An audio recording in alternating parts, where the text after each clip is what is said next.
দেখো আজকের ভিডিওটি খুবই গুরুত্বপূর্ণ, যারা নতুন সেলাই শিখছো তাদের জন্য। দেখো আমি লাইনিং দিয়ে অ্যাটাচ করে রেখে দিয়েছি। এবার দেখো এই পার্টগুলো এবার জুড়তে হবে। তো জোড়ার আগে কিন্তু সবসময় আমার নতুন বন্ধুরা মনে রাখবে, যারা প্রথম সেলাই শিখছো, এই 1 নাম্বার 2 নাম্বার পার্টগুলোতে দেখো 2 নাম্বার পার্টটা খুব ভুল হয়।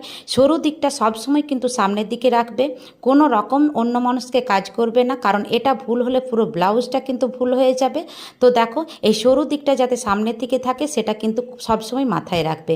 তো দেখো এই যে এবার আমি জুড়ছি, একটা সিঙ্গেল সেলাই দিয়ে দিচ্ছি। কিন্তু দেখো এইটা ধীরে সুস্থে তোমরা জয়েন্ট করে নেবে। দেখো আমার কিন্তু কোনো রকম বাড়েনি কমেনি, আমার কিন্তু সেম সেম হয়েছে।